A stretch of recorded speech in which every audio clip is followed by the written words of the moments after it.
Thank you. So, my name is Saurabh, and I will be your sergeant at arms today, and I'll be taking you through few, house rules before we start the meeting. But before that, let me tell you about this club. A club name is BKC Fireflies, and it's a small club yet winning club. We call ourselves as the Small Wonder. You'll find plenty of slots to deliver your speeches or be an evaluator or even perform some of the auxiliary roles. So all are welcome in all the meetings to take up the roles and showcase yourself. Now let's start with the mission of the club. Okay, the club mission, here it goes. The mission of a Toastmasters club is to provide a supportive and positive learning experience in which members are empowered to develop communication and leadership skills, resulting in greater self confidence and personal growth. And now, let's begin.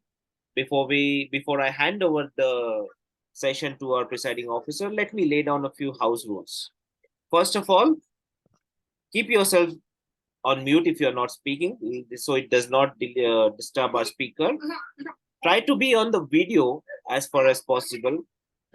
Uh, the meeting will be recorded. In case you have any reservations, please let us know. It will be uploaded on the YouTube, the recorded version.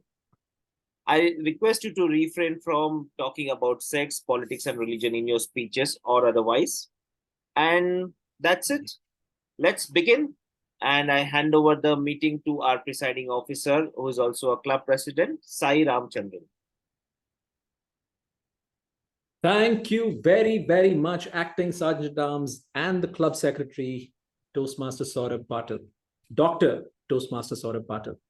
Yes, it is meeting number 121, which the only thing I remember from my times tables is the square of 11, and that the square of 11 is 121. That's the only thing I remember from all those times tables that I memorized when I was a kid. Meeting 121 is special because we don't have a few stalwart members, but we've replaced them with very, very competent and great speakers and role players in our midst.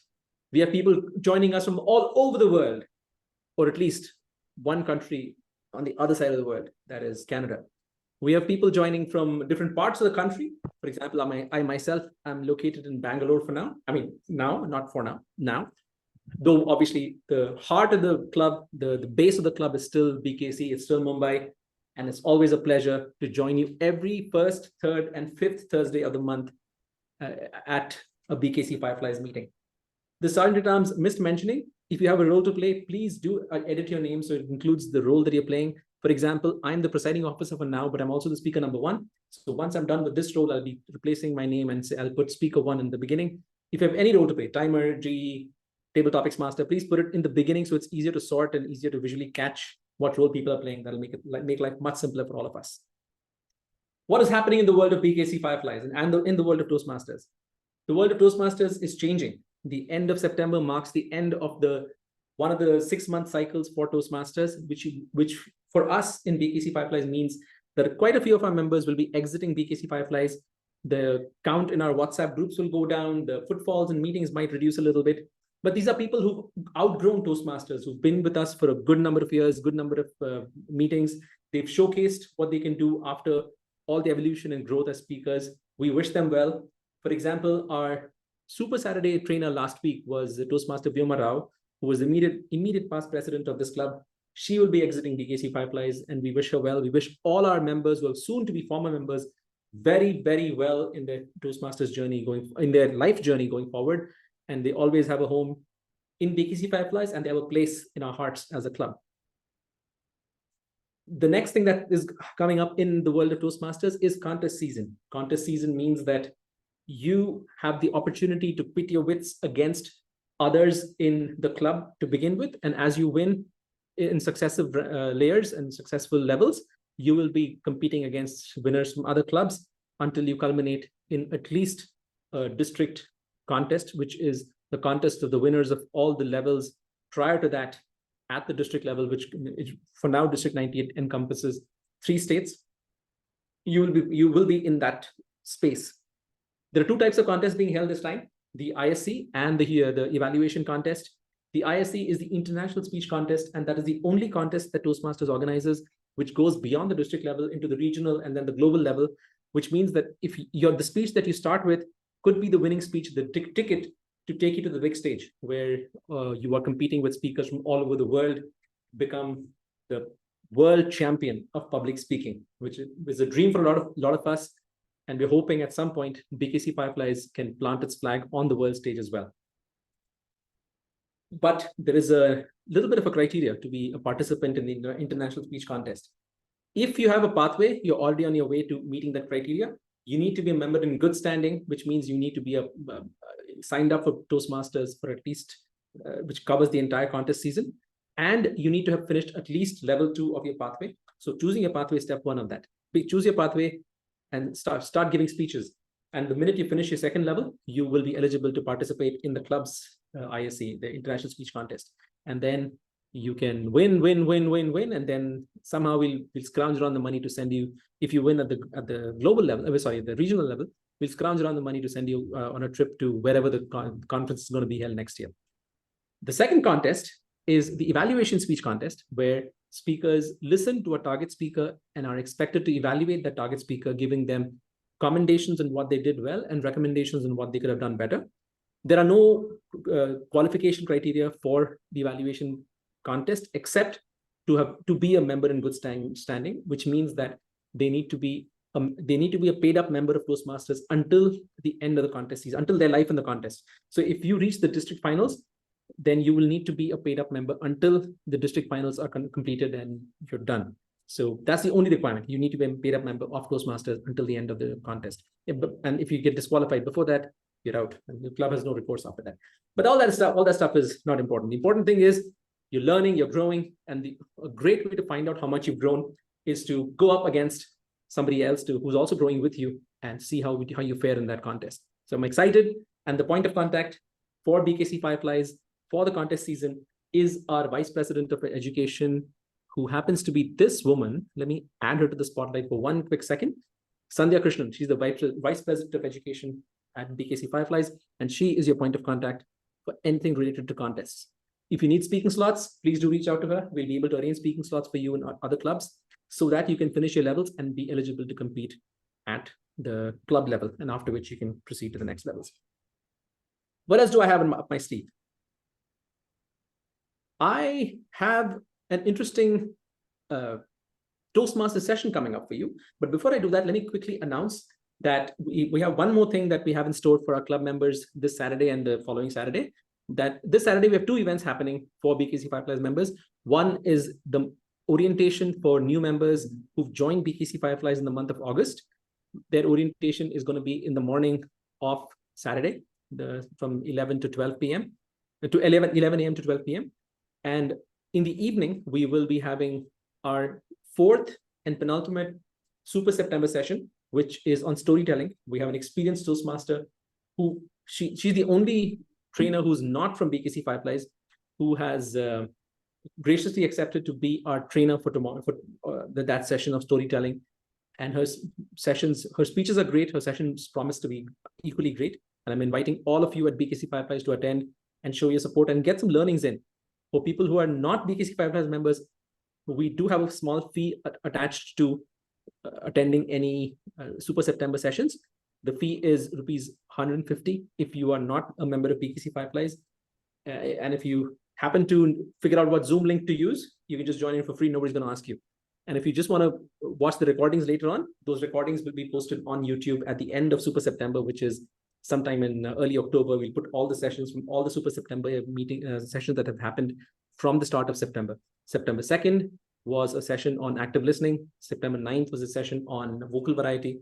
September 16th was a session on social media and managing social media. 23rd promises to be on storytelling. And finally, September 30th is when we do a session on putting it all together. So learning is great, but if you can't combine them into something valuable, something which helps you grow, it's of no use. So that's what we want to do with the last Saturday of September, which is putting it all together by a person who rose like a phoenix. And he's still a great speaker, a great asset to Toastmasters, Toastmaster Pranav Advani. In his first year, he was in the finals. So he was that good that he didn't even have to need a Toastmasters journey. He just showed up and he started winning. He was that good. And he also is a member of BKC Fireflies, and he plans to do a session on putting it all together on September 30th.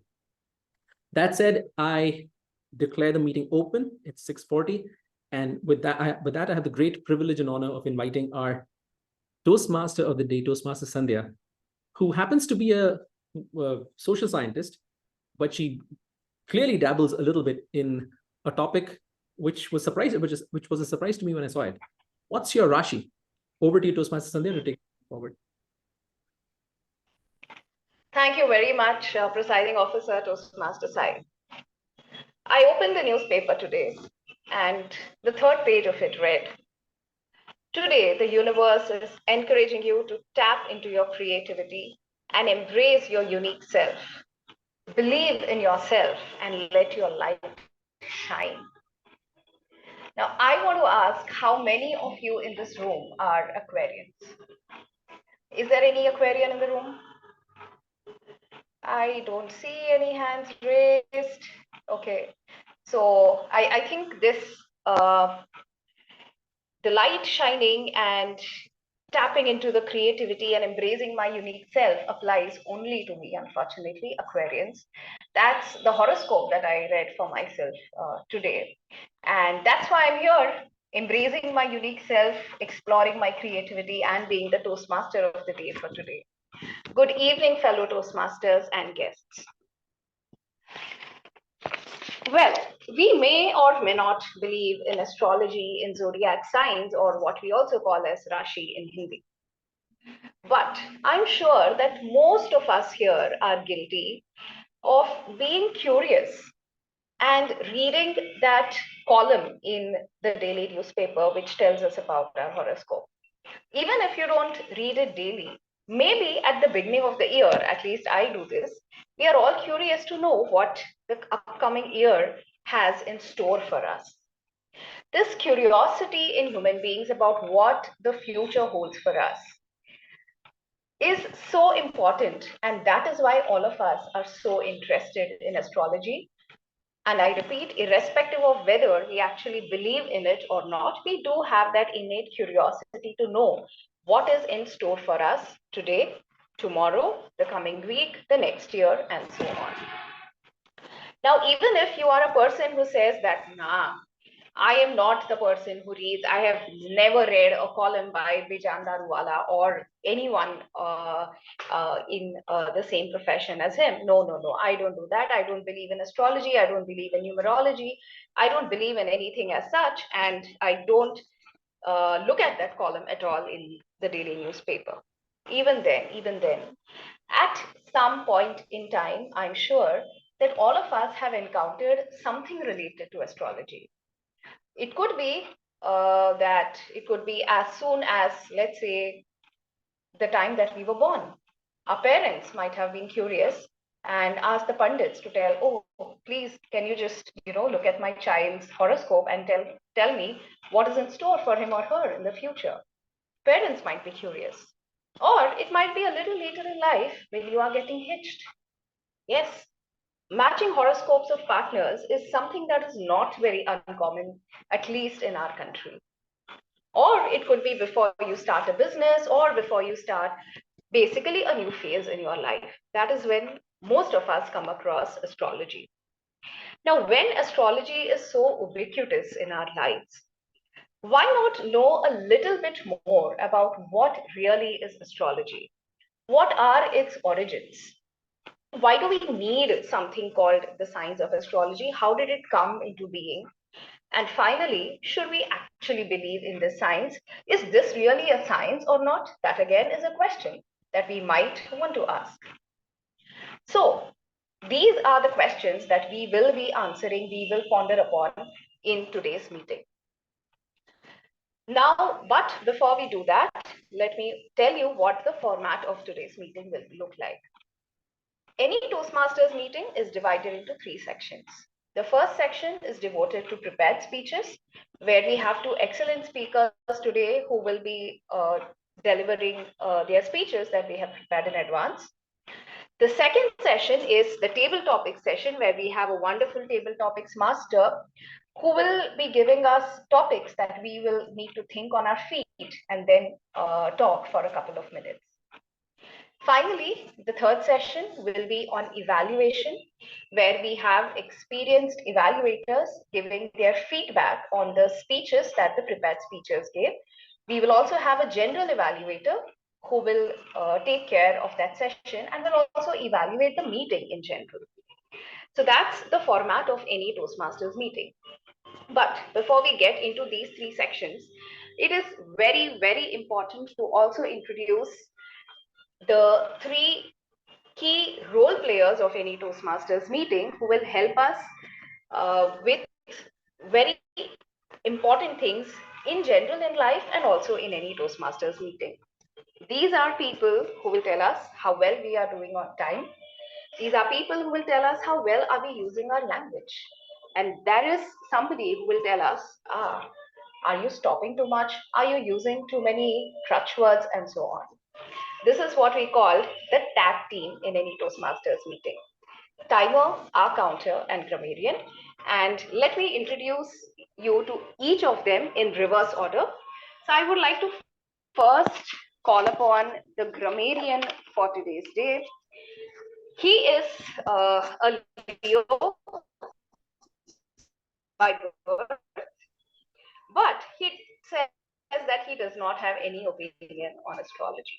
So Tejas, over to you. Please tell us about your role. Thank you, Toastmaster of the Day, Sandhya. Good evening, everyone. My name is Tejas. I'll be the grammarian for the day. As a grammarian, it is my responsibility to pay close attention to all speakers and their spoken language. I'll take note of improper language, grammar, vocabulary, quotes, and peculiar use of words for anyone who speaks today.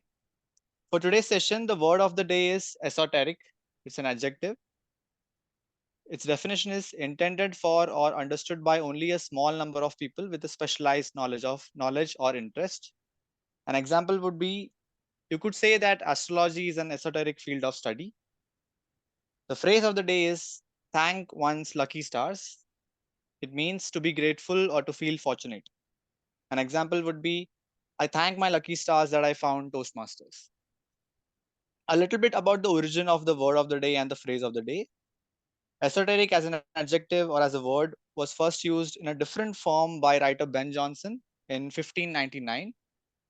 And the phrase of the day, thank one's lucky stars, is of Greek origin, 1644, 45 to between 55. I encourage all speakers to use the word of the day and the phrase of the day. I'll be putting these information in the chat option for your convenience. Thank you so much. Over to you, TMOD Sandhya.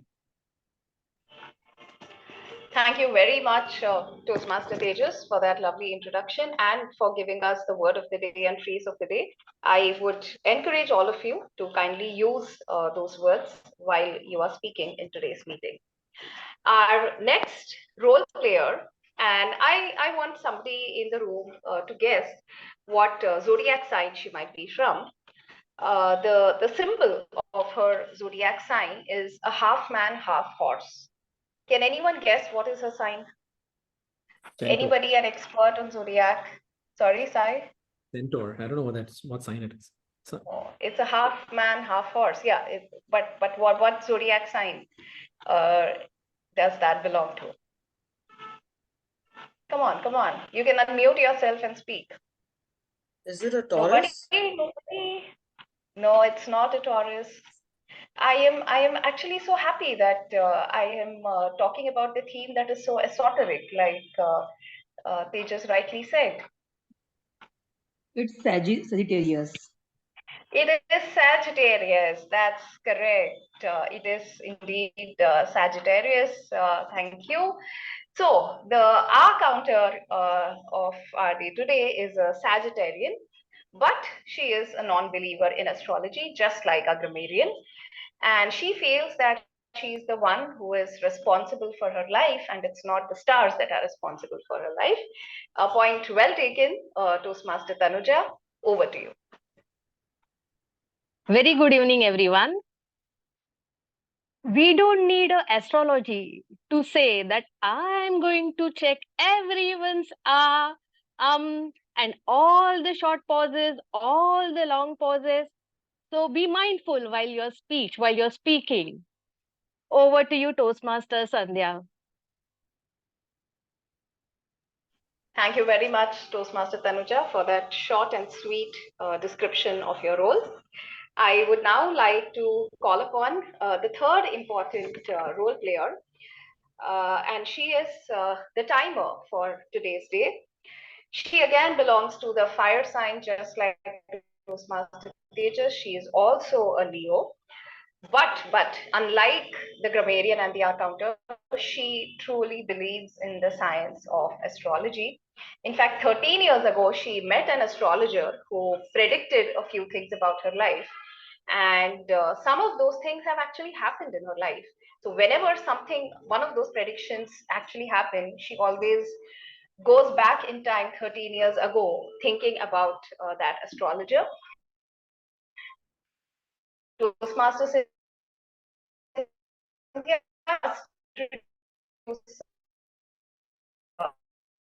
us to that astrologer. We will see how much that Your voice astrologer is can. breaking. Before I give over to Toastmaster Cynthia, I want to kindly unmute yourself.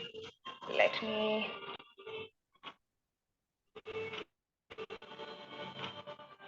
Hello, am I audible? Yes, you are, Cynthia. Great. Greetings of the day and welcome to meeting number 121, Toastmaster of the Day, fellow Toastmasters and guests. I, Cynthia Gokhale, am the timer, the watchwoman of the day. So I'm going to keep the time for all the speeches that are going to occur today. I would request the Toastmaster of the day to please spin my window whenever the speaker starts speaking. As the watchwoman, my duty is to ensure that I keep the time of all the prepared speeches, the table topics, and the evaluations. The prepared speeches will have two different timings today. One of the speakers is going to have 3 to 4 minutes, while the other one is going to have it's the regular 4 to 6 minutes. Table topics will be 1 to 2 minutes, and the evaluation will be 2 to 3 minutes. I will be displaying the green screen at the minimum qualifying time. The display screen of yellow will reflect when the qualifying time range, when you're supposed to end it, and the red screen is the maximum qualifying time, after which you will be disqualified from the voting pattern. The speakers will get 30 seconds of grace time, and after the maximum qualifying time, after you see the red screen, there will be 30 minutes of grace time for all speeches. That's about it from my end. Thank you. Thank you very much, Toastmaster Cynthia. And before we go ahead, I would like to mention that Toastmaster Cynthia is new to Toastmasters, and this is the first time today that she is taking up any role. I would request all of you to unmute yourself for a couple of minutes and please applaud Toastmaster Cynthia for showing that courage to take up a role so early in her Toastmasters journey. All the best, Toastmaster Cynthia, and we are sure you're going to do a lovely job. Well, now let's begin with the prepared speeches segment. Like I mentioned earlier, we have two excellent speakers who are here to give their speeches. But before I introduce the first speaker of the day, I would like to call upon his speech evaluator, Toastmaster Niyamat, to read the speech objectives. Toastmaster Niyamat, over to you.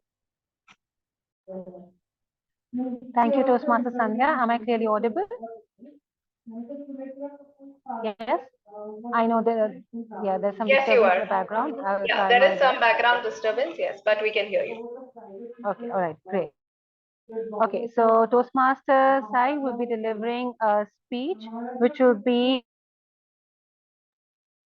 in front of audience, and the idea is that it could be a toast, it could be an acceptance speech or anything of that sort, and the speech will be for a period of 3 to 4 minutes. I wish him all the very best. Thank you. Thank you, Toastmaster Niyamat. Toastmaster Sai, before you begin, can you confirm if you can see the timer screen, and please pin Toastmaster Cynthia's screen. I believe she'll be sharing her screen, so I don't need to pin. Well, she requested to pin. Okay, but if she's sharing, yeah. I output, have shared my screen. Can you see it? Yes. Okay. Toastmaster Sai, ISRO soaring, honoring an improbable success story. ISRO soaring, honoring an improbable success story. Toastmaster Sai. In the year 1962, when ISRO, back when it was known as INCOSPAR, was set up, people were asking, why does a developing country, a newly liberated developing country, which was just 15 years old at that point, 12 years as a republic, need a space agency? In response, the two founders, the fathers of the Indian space mission and the fathers of ISRO, Homi Bhabha and Vikram Sarabhai, said that if you want to survive as a nation, and if you want to contribute to the community of nations, we need to utilize science to solve everyday problems. And the space program under the Department of Science was part of that. And what a journey it's been for ISRO. All of us children who grew up in the 1980s and 90s would remember the output from one of their first missions, which was to put satellites into lower Earth orbit to monitor weather phenomenon and weather events. If you remember the newscast, at the end of every news bulletin, there used to be a grainy picture of in black, white, and gray with the Indian country outlined in white, showing where the cloud covers were, where there was cyclone forming and those kind of things. So that was ISRO's first contribution, a very practical use case of using the space of the technology of space for practical and everyday purposes. And it's not just the Indian people who benefited from ISRO's satellites in space. Soft power space exploration met politics when countries like Bangladesh started relying on our satellite imagery to inform their own policy decisions. Soon, ISRO started becoming more ambitious. In the early 21st century, when China put Yang Liwei into outer space, Atal Bihari Vajpayee, the prime minister of the country at that time, tasked ISRO with finding a way to put Indians on the moon. And ever since, the mission of ISRO has been to go from solving practical problems to actually going into research. For example, in 2008, India became the 5th country to actually hit the surface of the moon through Chandrayaan-1. In 2014, India became the 4th country to explore interplanetary space when they sent the Mars orbital mission, MOM, out to Mars. So you can see, ladies and gentlemen, that ISRO has been evolving from solving everyday practical problems to solving problems of very technical nature. And the outputs of those and the growth from that endeavor has been apparent to everyone associated with the space industry. For example, products such as high-grade adhesives and coatings have emerged from the work done by ISRO. The knowledge base for high-end metallurgy and material science has become stronger, with private companies learning what is required to make a spacecraft because of the efforts of ISRO. As they say, it's not what you have that defines you. It's what you do with what you have that defines you. And India, back then, had a lot of ambitions, but it also had something else. It had people who could actually activate and execute on those ambitions. And nothing exemplifies this more than the organization I'm here to celebrate and toast, ISRO. ISRO is soaring high. Are we with them? And before I end, let me tell you that ISRO is not one to rest on its laurels. While we were celebrating the landing of Chandrayaan-3 on the surface of the moon, they quietly launched a probe into the sun called Aditya-1. We'll be hearing about that soon. Back to you, to the Toastmaster of the day.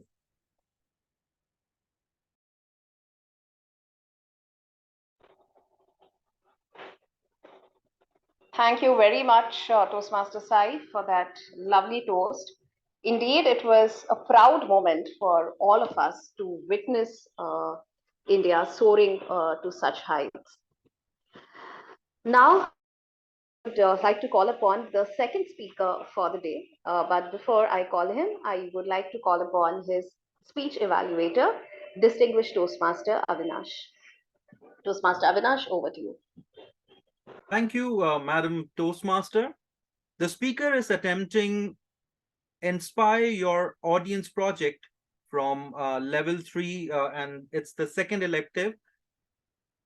The purpose of this project is for the member to practice writing and delivering a speech that inspires others. And the purpose of the speech is for the member to inspire the audience. Timer, please note the time is 5 to 7 minutes, and I believe this is a milestone speech, so we can give a standing ovation at the end. Over to you, Madam Toastmaster. Thank you very much, Toastmaster Avinash. While Toastmaster Avinash is actually a distinguished Toastmaster, the speaker himself is also a distinguished Toastmaster, none other than Toastmaster Abbas Akbar. Now he has the sun sign Libra, but just like many of us in the room here, he does not really have an opinion on astrology.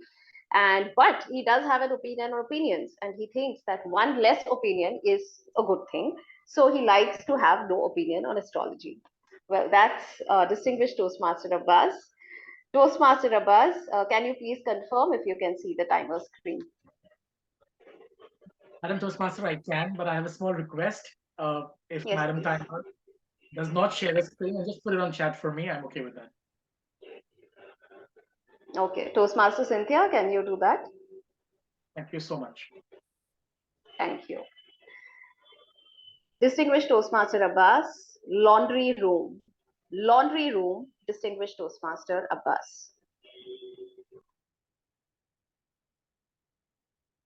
My morning ritual when I wake up, like most of you, is not to check my phone and read the million good morning messages from Sai, Sandhya, Avinash, etc. Instead, it's to panic for yet another day at work and complain about how else crappy life can get today. Complaining is like mouth farting.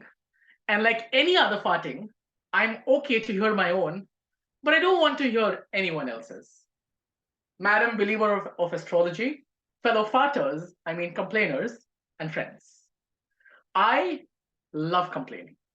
Sometimes I think that is my life calling, my life's motto, and that's a skill that I can 100% justify on my resume. Complaining for me is like free therapy, and being an expert at it, I took it along with me this time when I went back home to Bahrain to visit my parents. When I sat with them a few days back, and they asked me how good life was, how was Canada treating me, how was the weather there, etc., etc., etc., I sat down and gave them answers. Amongst all the answers I gave, criticism, charges, and complaints were a common thread. I only realized this when mom stopped me all of a sudden and asked me, why was I being Anupama from the serial Anupama? I gave her the 3 times look and said, nahi, nahi, nahi, which translated into no, no, no. Both of us smiled and the conversation kept moving. And this now became our morning ritual. We would wake up and chill over chai. I mean, she would chill over chai and I would complain over chai. And that's a beautiful start to the day. Like just 2 Saturdays back, I was telling mom how amazing my manager at work is. He has no life, no wife, and if he keeps going this way, he will never have one. Mom smiled and left for work that day. So now every morning, with the same cup of chai, and I cribbing about how life is, how my friends are progressing, how amazing social media is, people's travel stories, we'd start our morning. While doing this every day, a few days back, something different happened. Mom and I sat again, with chai in one hand and a handful of complaints in another. While Ma sipped the first sip of chai, before I could start saying the first word, she said, come, let's do laundry together today. While you sit and complain, criticize, and compare yourself, let me make that time more productive. I, that day, was over cloud 9 because she finally took some interest in my mess. So we walked to the laundry room and I sat on the chair.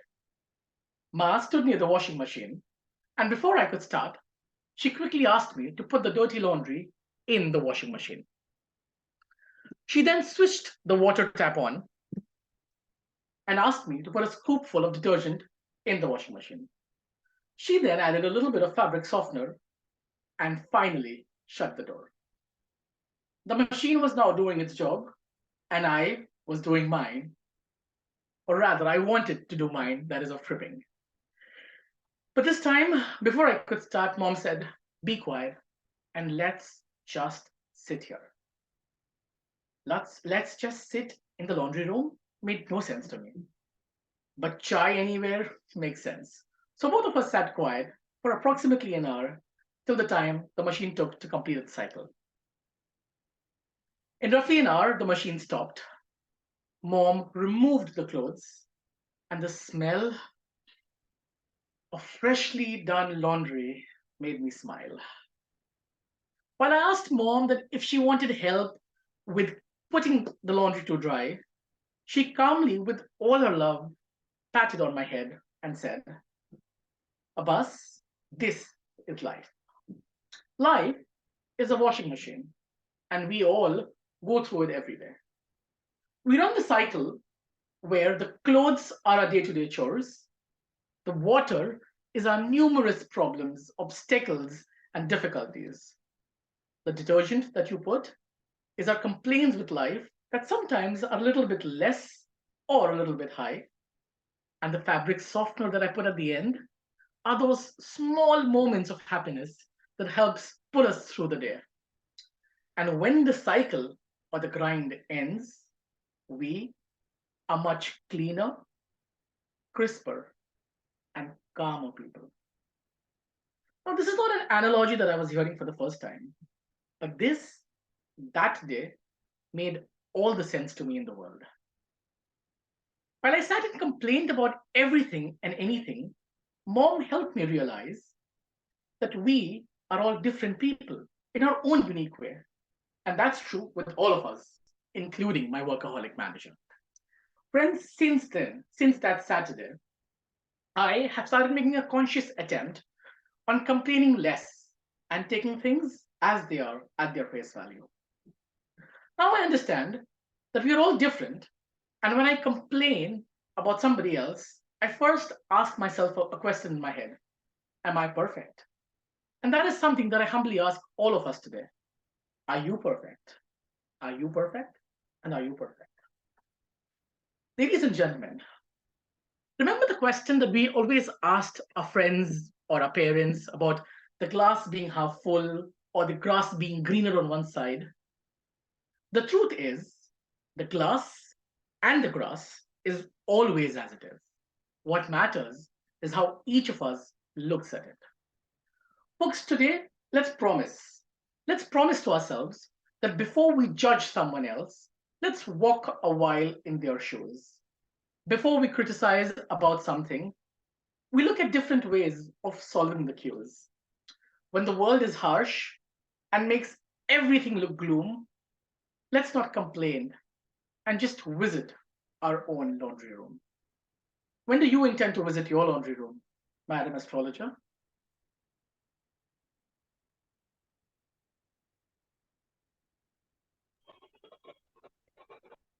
Thank you very much, distinguished Toastmaster Abbas, for that wonderful speech.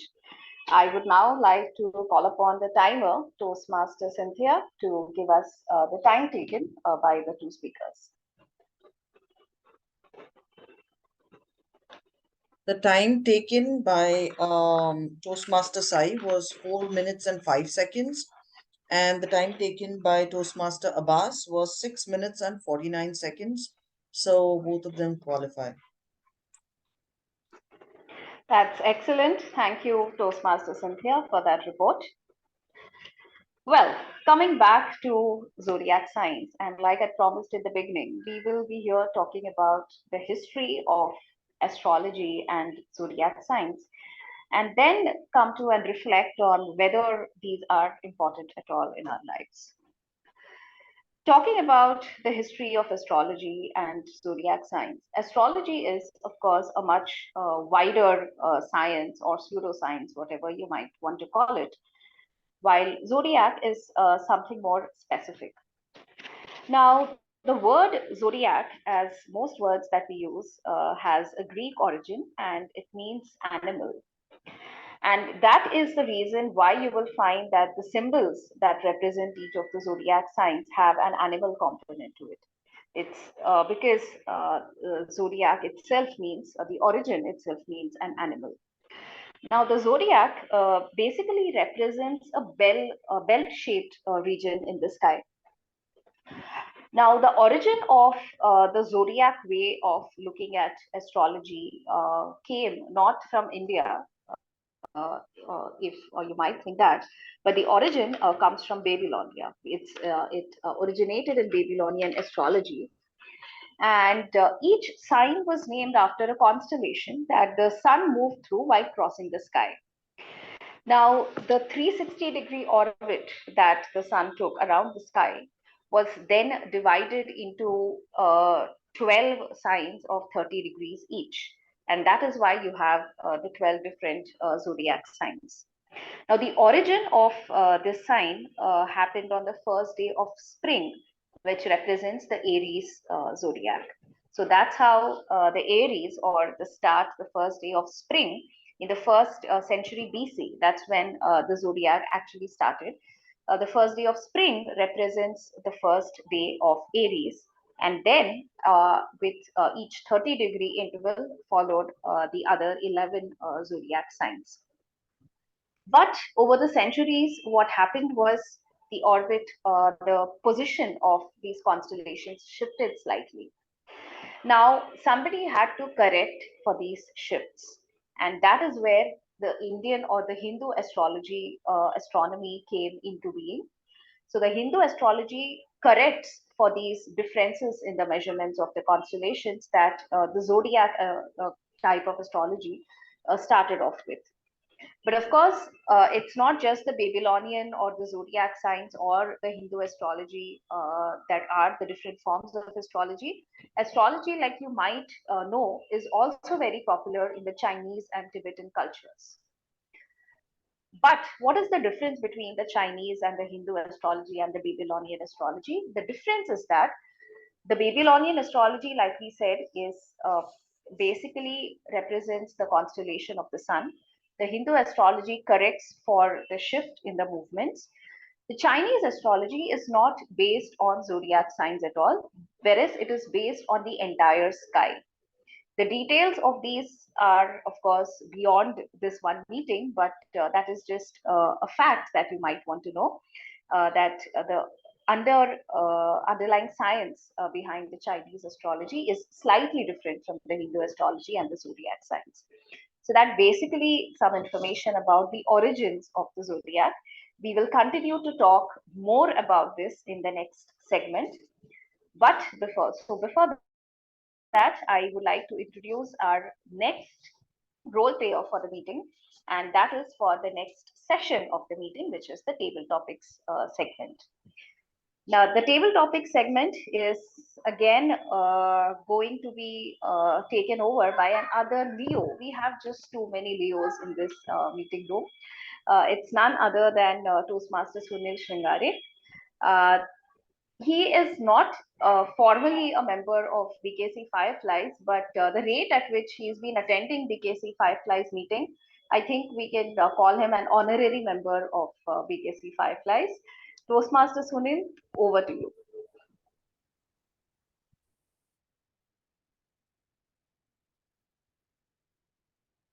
It seems my internet connection is unstable, or am I not able to hear you? You are audible, Toastmaster Sunil. Okay, because just a message popped up. Okay.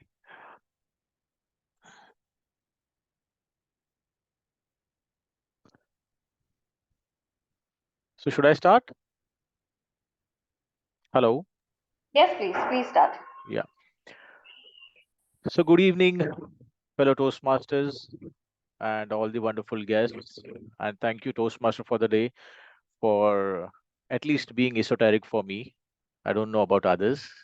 But what a celestial dance it has been. I think I am not sure whether Sai selected the topic for the theme of the day or you selected, but it's for all about moons and stars today. And had this role been given to me a year back, I would really have thanked my stars, lucky stars, because I mean, this is the only role where you are not put on a tight spot and you don't get a topic to think on the feet and talk. Okay. So with that, how many guests are there today in the room?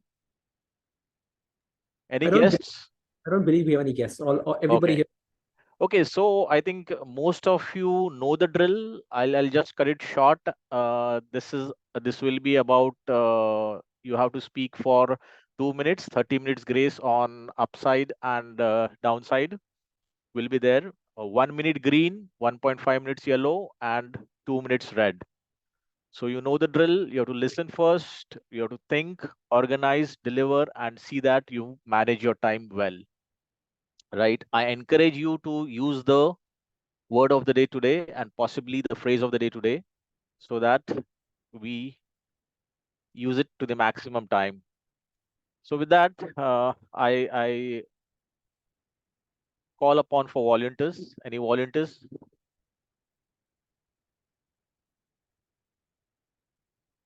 Okay, I can see Sai's hand up. So since Sai has raised his hand, I will call upon Sai. Sai, are you ready? Yes, I am. Okay. So very pertinent topic to your talk today and to the theme of the day today. So science versus astrology. Discuss your scientific perspective on astrology. Before we discuss my perspective on whether it's science or astrology, let me tell you a little bit about how my mother interprets astrology.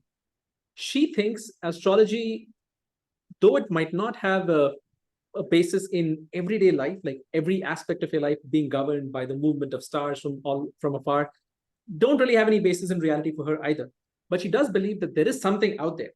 And funnily enough, recent research into gravitational waves has proved that there is impact, actual physical impact of the movement of planets, galaxies, black holes, whatever you can see out there in outer space.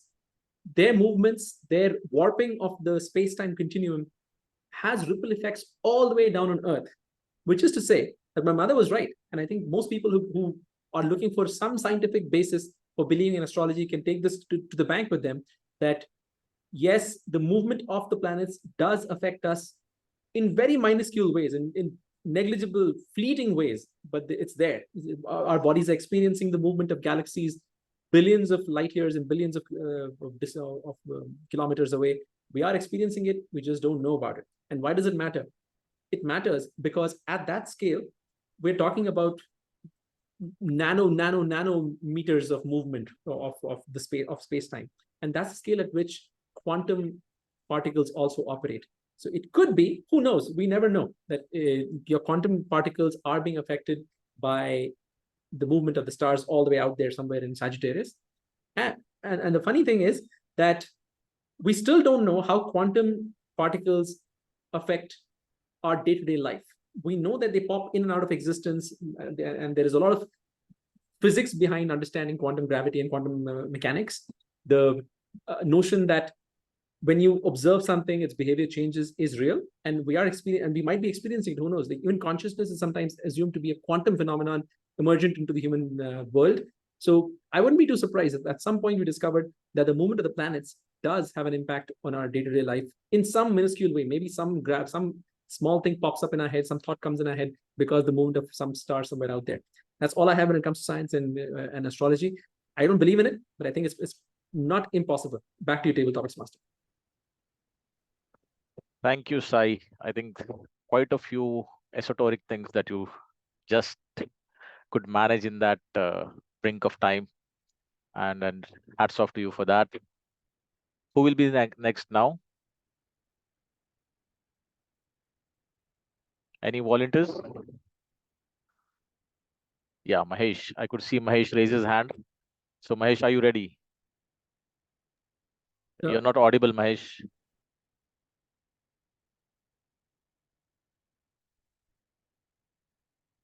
Can you just log out and then log in again? Maybe that could help. Till that time, Mahesh comes back, we can go with someone else. Mahesh, we are waiting for you. Just log in and come back, log out and come back. Anyone else would like to give a shot? Rashmi, I could see Rashmi's hand up. Okay. Okay, Rashmi, are you ready? Yes, I'm ready. Rashmi, your topic is astrology and relationships. Have you ever used astrology to access compatibility in relationships? Okay, thanks for the topic.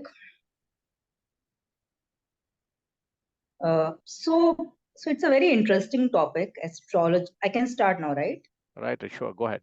Yeah, so astrology and relationships, it's a very interesting topic. And there are, people are always looking to find a formula or to find a way to say whether we are compatible or not, whether two people are compatible or not. And when I'm talking about relationships, it's not just lifelong relationships, or it's not just a spousal relationship. It could be amongst friends. What kind of friends? I mean, is there some correlation between the people I get along with or the people I feel I don't get along with?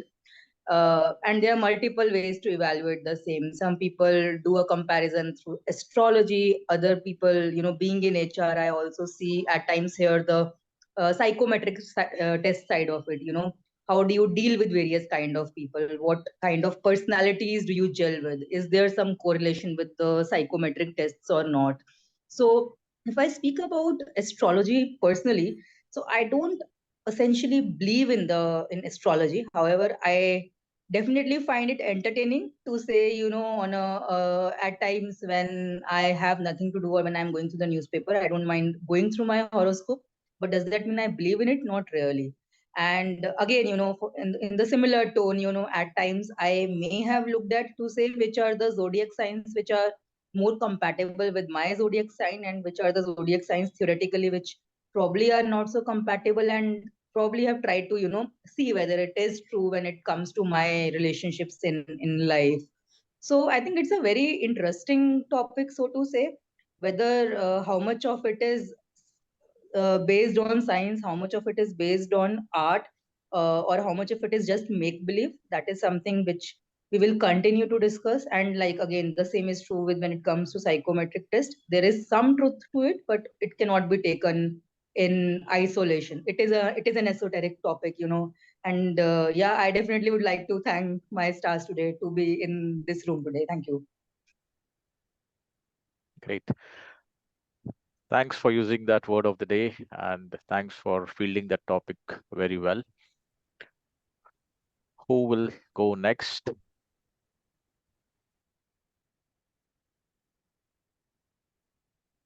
Any other volunteers? Mahesh, can you say something? Yeah, is Mahesh back? He is. No audio.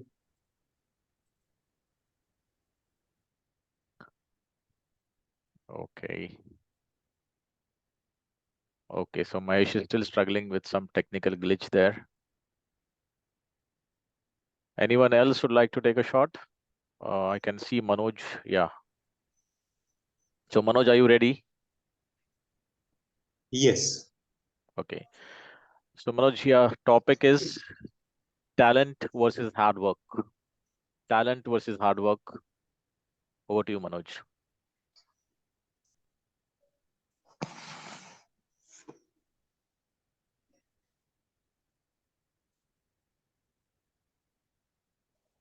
Good evening, everybody. Talent vis-a-vis hard work. Everyone is not born with a silver spoon. Neither was I.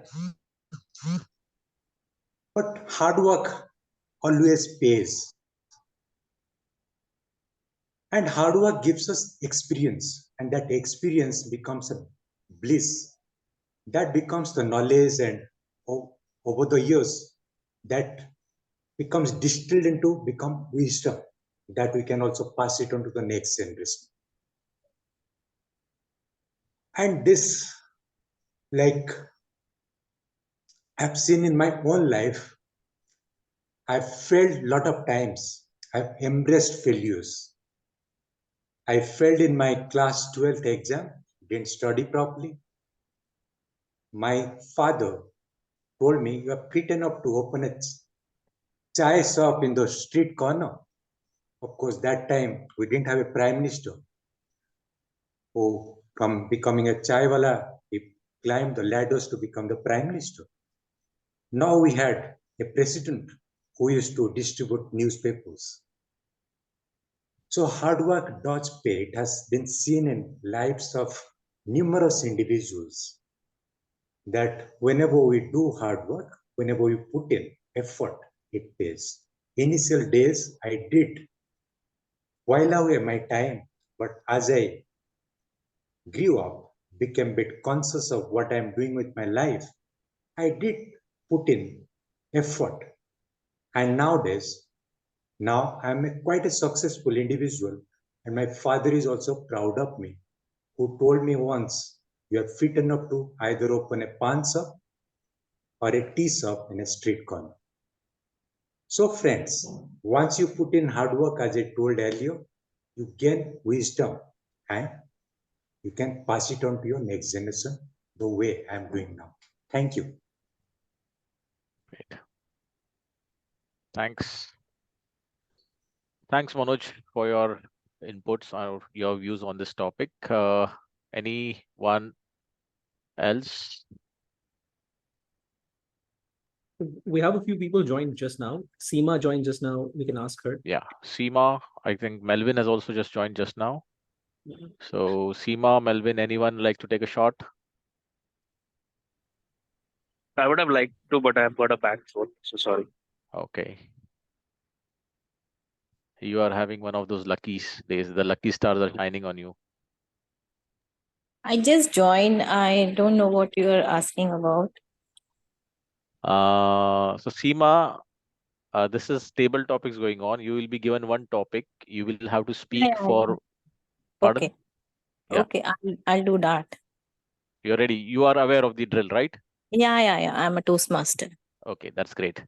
So the topic for you is luck versus preparation. Which is more important for success? Sunil, just Luck. one Yeah. second. Please ask Seema to turn on her video. Yeah. Seema, it would be great if you can come on video. Just a minute.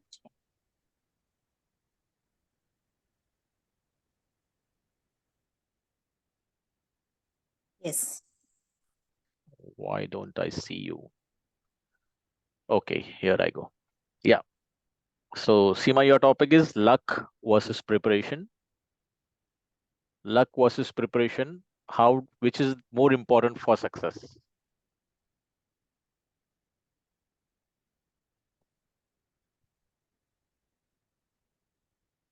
Lucky you are. When I hear these words, I feel so grateful to God. We are all lucky in our lives. See, we are all in Toastmasters platform. So, we must have crossed some milestones and we are here. So we are all lucky enough. But I think luck and preparation goes hand in hand. When you don't take a step ahead, how do you reach somewhere? Luck is there, but you need to cross some miles to reach somewhere. That journey has to be done. That has to be done by walking on with your steps ahead. You need to plan. You need to walk ahead with whatever goals we have in life. We just can't sit back and think that, yeah, I'm lucky enough, I'll not do anything. I remember I was a very shy person and I did not want to come in front of anyone and speak on any platform. But then I pushed myself and I was lucky enough to be here on this Toastmasters platform and see where I am. So I took those tiny steps to be here. and then I could speak in front of all of you on this Toastmasters platform. So, according to me, luck and preparation goes hand in hand. You have to have both in your life. And trust me, friends, if you walk with those in hand, you will achieve what you want. Thank you, and over to you. Great, great, Seema. Thanks. Now, who would like to go for the next topic? We have time, Sai, right? Well, the question is for Cynthia. Cynthia, how are we doing? Cynthia, do we have time? Maybe for one. It's more 7:30 topic. right now. So Yeah, 7:30. I think we should move to the next Okay, so with that, I evaluation. think I wrap it up and hand it over back to the Toastmaster of the day.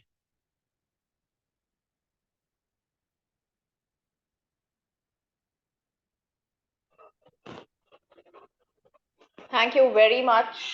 I don't see my video starting. Yeah, there it is. Yeah. Thank you very much, Table Topics Master, Toastmaster Sunil, for that wonderful session. We will now move on to the next segment of the meeting, since we just on time, so I would like to keep that on time. So we will move to our next segment, which is the evaluation segment. And to host this segment, I am going to call upon someone who is a cusp between Aries and Taurus. And one of her daughters is named Raashi. So that itself tells us that he is not a complete non-believer in Raashi or the zodiac. And although he does say that he is not a complete believer in it, but looking at the traits of the Aries and Taurus, he thinks and he wants to be more like the Aries than the Taurus. Over to you, General Evaluator, Toastmaster Saurabh. Thank you so much for the wonderful introduction, Toastmaster of the day, Sandhya. Let's get on with the evaluations.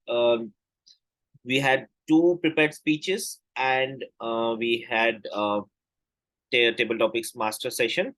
So let me call upon the first evaluator for the first prepared speech. The first prepared speech was delivered by Sai, and evaluator Niyamit is going to be delivering the evaluation. Timer, please note the timing for the evaluations. Over to you, Niyamit. Good evening. Am I clearly audible? Yes? Yeah. All right, great. All right. So good evening to one and all. Just a second. There's a background now. Somebody is on. I know. There's a speech going on in the background. Is it too disturbing? No, it's fine. We can. All right, okay. So let me see the timer. Right, okay. So good evening, one and all. Firstly, let me congratulate Toastmaster Sai for choosing quite a pertinent topic to talk about and raise a toast to. To begin with, he adhered to the guidelines and he gave a toast to honor an organization. So congratulations. It's always fun speaking about our nation and its achievements and something that is worth celebrating, especially with the recent Chandrayaan 3 that I think we all watched on our television screens. It was something that was a moment of pride for us. So thank you for helping us get reminded of that fact. However esoteric this phenomena may be, that we can't actually imagine the idea of sitting in space or sitting in a rocket and actually flying to outer space. Toastmaster Sai helped us gain some reality to help us understand the efforts that go into actually bringing it to the fore. So quickly trying to sum up all the positives or commendations that I have for his speech. The language usage was fantastic. A couple of words that I really enjoyed were endeavor. Instead of simply saying that it was a journey, saying that things were apparent, instead of saying that they were clear. Using words like trying to infuse trying to infuse some type of thought, some kind of a moral to the story. Helps people also feel that it's important to understand about these endeavors even more. However, although he had on par language, very good pronunciation, all his facts were on point, there is just one recommendation that I would like to offer from my end, and that is that if it is a toast or it's an acceptance speech, maybe there could have been more enthusiasm, more gusto to really talk about the achievements. We all know it's amazing. We all know how incredible it is for India to have achieved such a feat. But when you bring more enthusiasm into the picture, that kind of takes it to the next level. That's what I feel. Otherwise, I think you did a fantastic job, and all the very best for your future speeches. Thank you.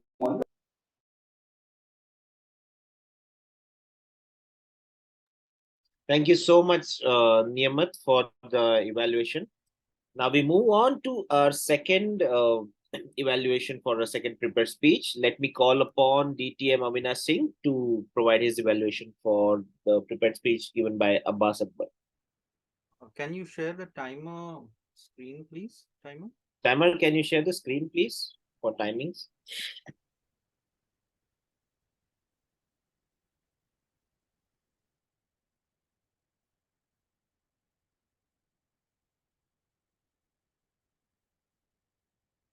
Thank you, Mr. General Evaluator, my fellow Toastmasters, and the man in the laundry room. Thank you so much. In fact, we all should thank our stars, our lucky stars, that we got to see this metaphor in action. I'm sure each and every one of us will look at our washing machines differently now. What a nice message. To practice empathy. Before we judge, let's walk in someone else's shoes and stop complaining. I love the overall message and how it went through. The speaker started by humor. That's the best way to engage the audience. And we all related to what we actually do. Getting up early in the morning, watching all the messages. But the speaker had a twist that I start complaining and I hate going to the work. And that related to each and every one of us. And then the main idea was shared by a mother-son conversation. And who doesn't love to talk to their mothers? And getting a metaphor out of that, awesome. I love the way the structure of the story went about. The opening, it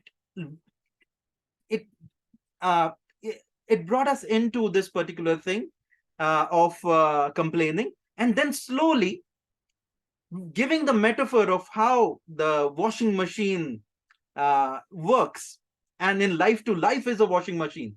We got the metaphor very nicely, and I think that the language played a much more impactful role, because it had triads, it had metaphors, it had similes, and it had a lot of words which we could relate. Now, how you can add a few scoops of the softener in order to make the speech a little bit more crisper. I felt the conflict needed much more emphasis. When you are complaining, did it have a detrimental effect on your life? Did people leave you? What happened exactly about your complaining nature? So the conflict needed to be established. The second part is, once you got the metaphor, how did you imbibe it into your lives? So what did you do exactly in order to work on your complaining nature? That would have helped the audience to also imbibe it in their lives. And a small part is the breathing part.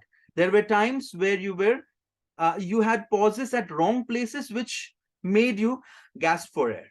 All in all, I believe it was a fantastic speech with a great message. Remember to add a little bit of more conflict, add a little bit of how do you get the lesson from it and imbibe it?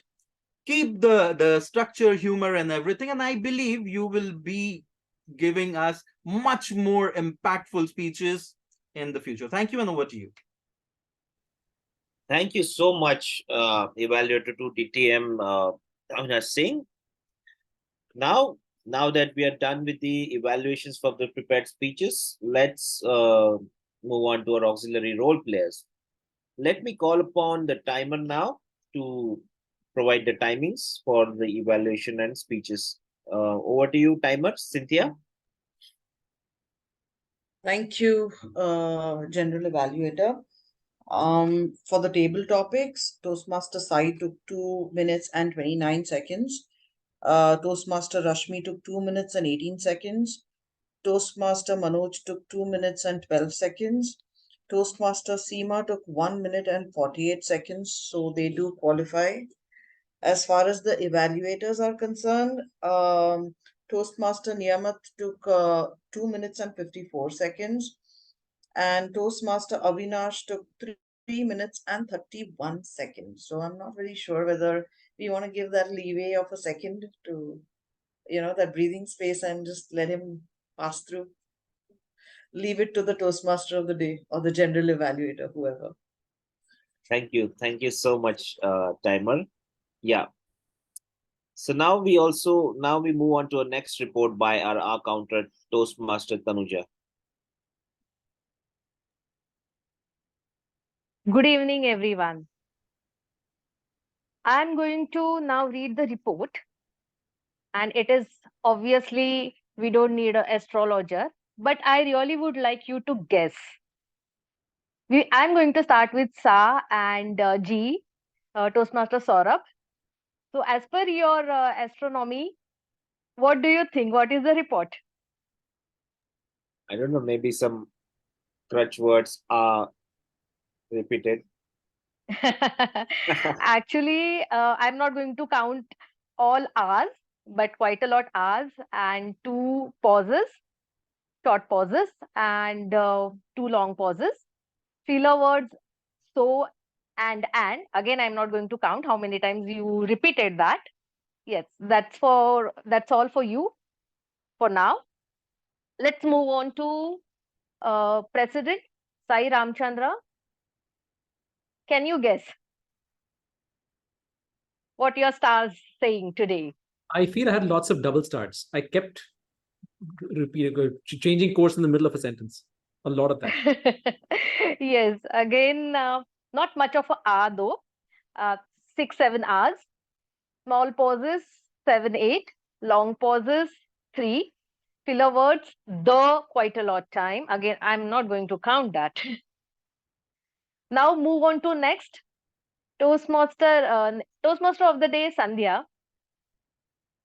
Yes, madam, would you like to say what you want to say about today's forecast? Well, I'm predicting that as usual, as always, I would have had a number of hours.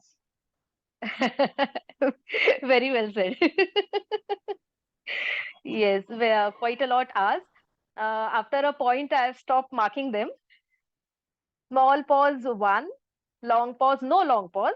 Congratulations. Filler words, so, and, but, that, or, now, well, all these are there. The next turn is of grammarian, Toastmaster Tejas. Would you like to read your stars? I'm not sure. Maybe a couple of crutch words because I had a very short time of speaking. So Yes, that has given you a leverage of yes. 3 hours, no small pause, no long pause, and no filler words. Very good forecast. thank you. I'll move on to timer. Cynthia, would you like to read your forecast? I do believe in astrology, but I wouldn't want to predict. Okay. Quite a lot. I'm not going to count.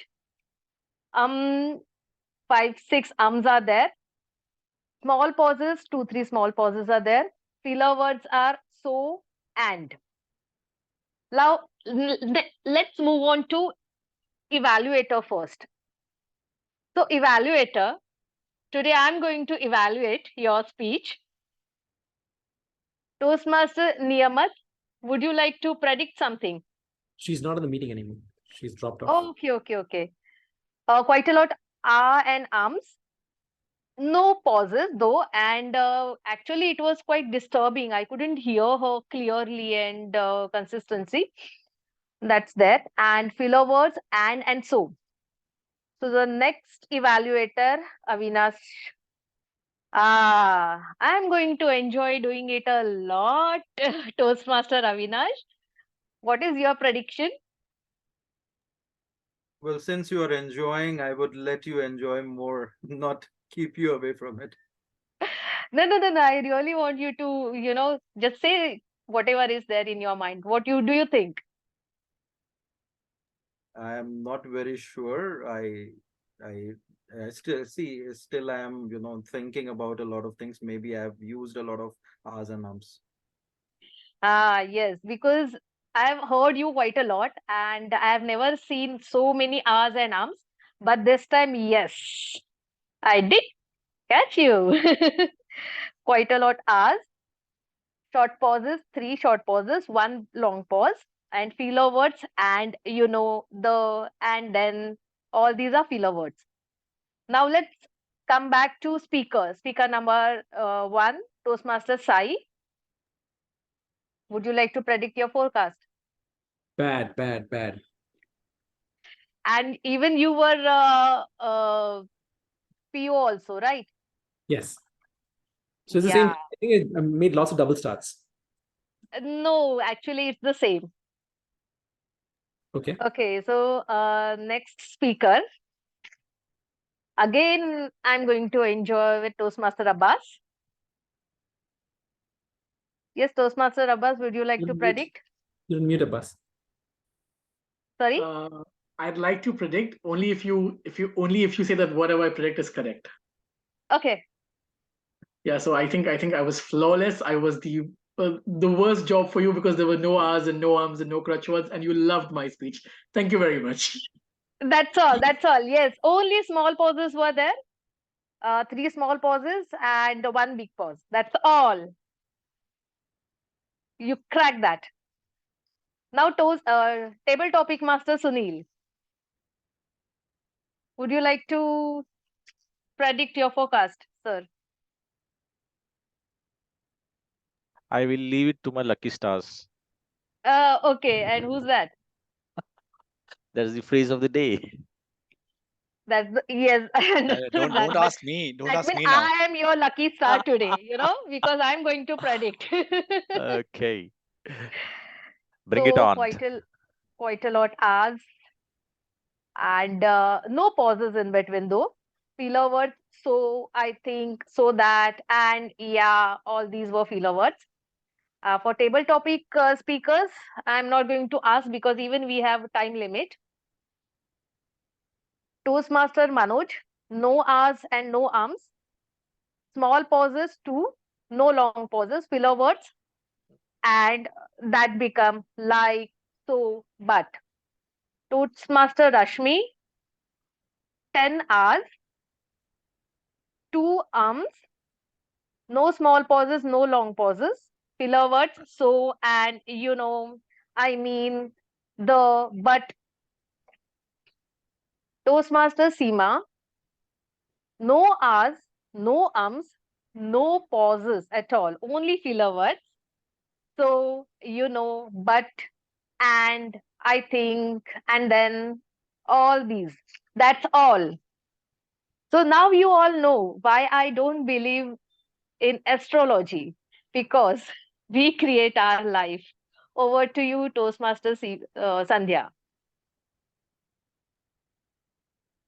Thank you so much, our counter. That was one wonderful feedback, very detailed one actually. Now let me call upon the grammarian Tejas for his feedback on the speeches and evaluators and everyone. Over to you, Grammarian Tejas. Great. Thank you, General Evaluator Saurabh. Good evening once again, everyone. Before I start to give the report, the grammar report for everyone, I'd like to mention on thank Sunil, Rashmi, and Avinash for using the phrase of the day. I know it was a bit difficult than using the word of the day, so thank you guys. Word of the day was used by Sandhya, Sunil, Rashmi, and Niyamat. So thank you for that. And now I'll read out the grammar report speaker by speaker. And I'll start with Sai. Perfect. I mean, I am in love with the word diction that you had. I mean, word usage, splendid word usage across your opening speech as well as your actual speech, because you used words like fleeting, scrounge, phoenix, exemplifies, continuum, laurels, rest on your laurels. These are the idioms that you used. Take to the bank, pit your wits, up my sleeve, rise like a phoenix. Perfect. Just one suggestion, I think for longer words like penultimate, you fumbled a bit. I noticed this in a couple of instances where the word is a bit longer. You were repeating yourself. So maybe work on that. Coming to Sandhya, our Toastmaster of the day, she used the word zodiac and she also gave a definition and origin of the word, which was a very good addition.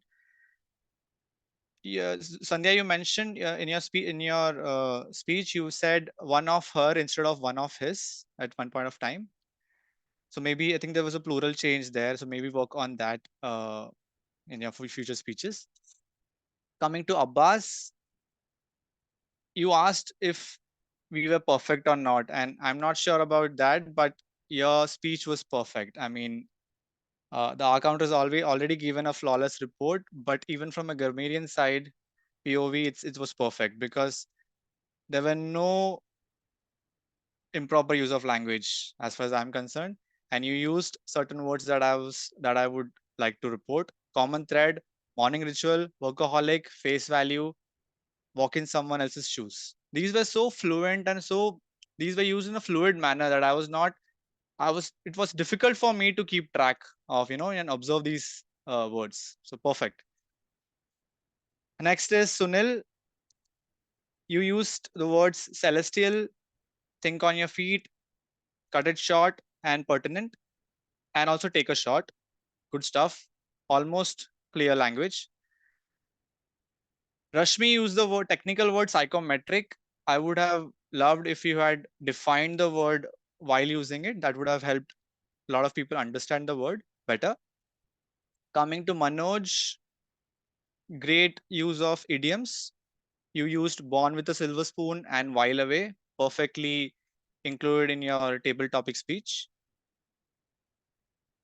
Then Seema used hand in hand, which was a good addition to her speech, but you also used a couple of suggestions in your speech was you used lucky na. So there's a mixture of Hindi and English, although that is okay, but I think maybe if you observe yourself using it much more, then you could try limiting it or maybe saying it everything in English. Then you also said with walking on, which should have been by walking on. Niyamat, I think she's not there, but she used these words pertinent and gusto, which was very good. And she one line that she made was one recommendation to offer from her end, which should have been, I mean, the from her end could have been, was redundant, so it could have been avoided. Finally, Avinash, just one suggestion. I think your speech was perfect. Evaluation speech was perfect. Just one addition is that you used the word more crisper. It could have been just crisper because it's anyway comparative as it is. That's all. Thank you so much.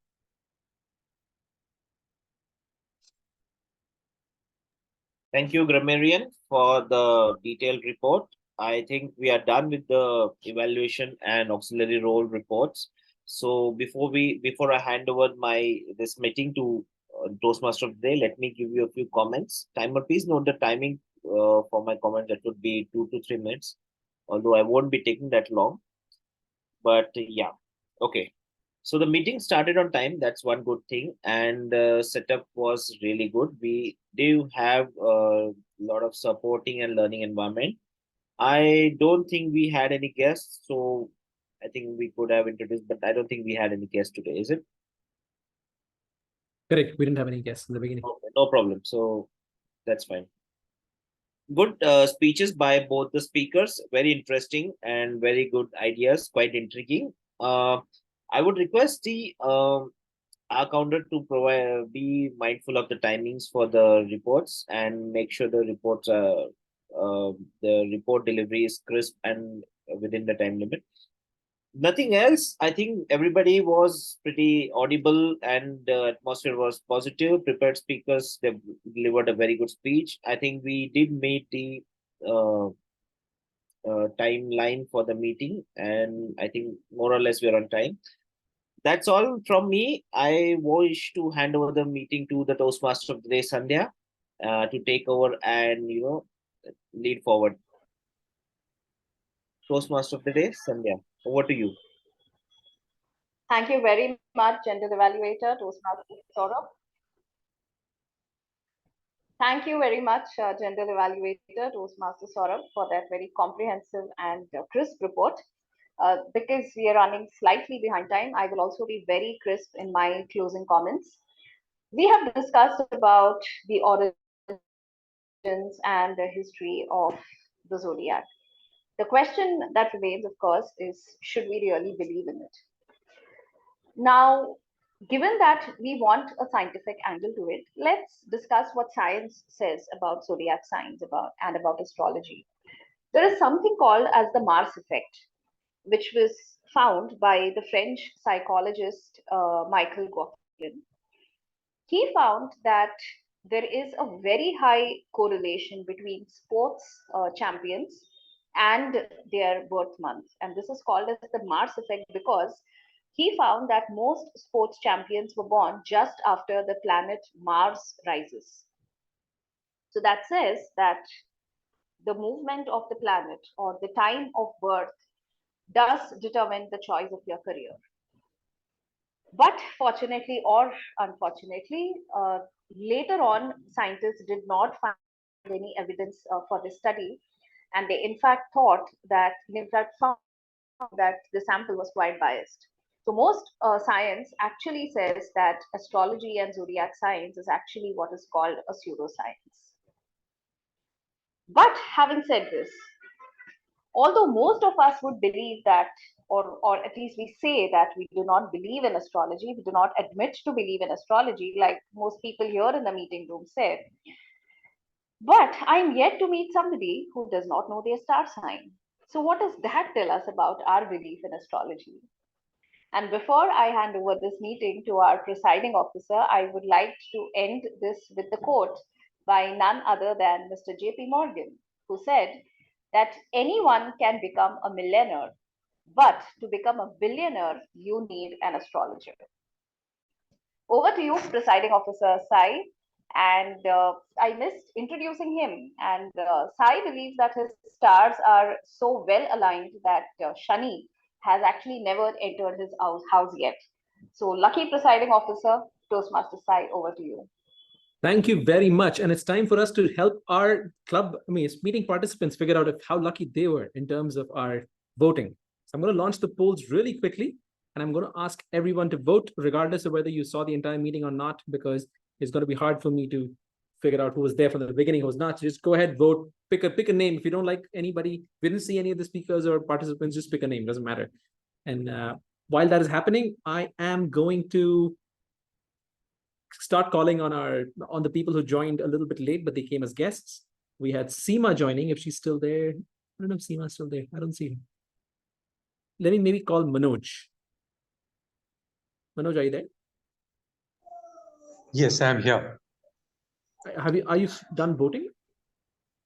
Yes, I have done that. All right. If you could tell us what you felt about the meeting, or did you enjoy the table topics? What else did you enjoy? I joined a bit late. I was coming back late from the office, but I enjoyed the table topic session. I couldn't hear both the great speakers. They must have done well.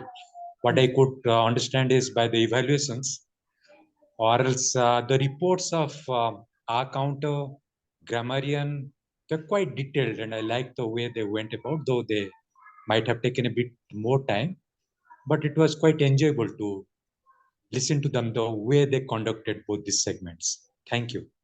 Right. All right. I'm gonna thank you so much for attending our meeting, even though a little bit late, but hopefully next time you'll be able. I need to slow down. Hopefully next time you'll be able to attend from an earlier point in the meeting. Let me quickly get a few more people if I can find them. Mahesh, how's your audio doing? Because you haven't been able to speak at all. Can we hear you? Can we hear you now? I'm going to suspect that your Bluetooth's connected. Go check your Bluetooth devices. Turn off your Bluetooth on your computer. I'm sure that's probably what's happening. So while Mahesh fixes his audio, let me see if I can get.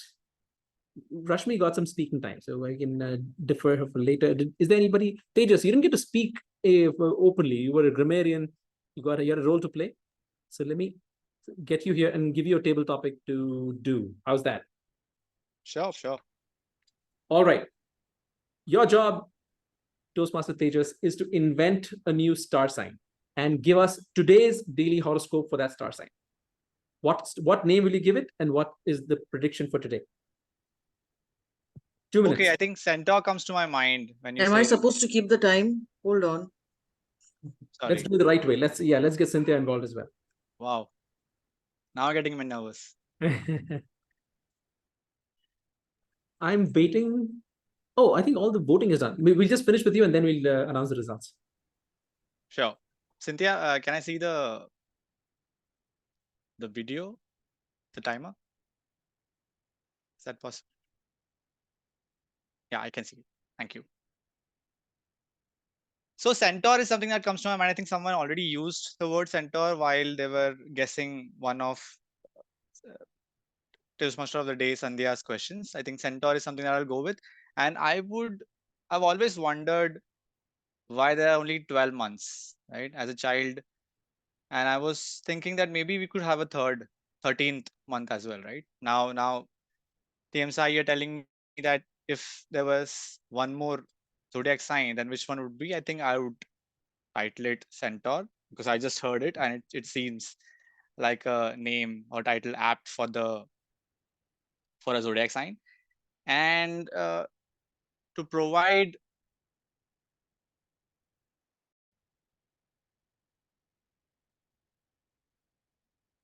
things about what to expect for someone who is a Centaur, I would say maybe they can expect. I think this is what I feel generally about astrology, because if they are expecting something good, then they will have something good in the year ahead, but there will be some hurdles on the way which they will have to push through to get to the destination which will give them the happiness that they want.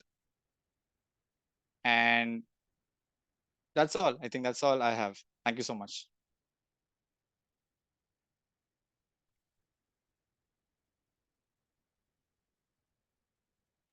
Yes, my audio is on now. Yes. My friend Tejas, you are a professional when it comes to writing daily horoscopes. You should take it up as a side gig, because you were put on the spot and you came up with, yes, something's good is going to happen, but something bad will also happen. So you're going to be right 100% of the time.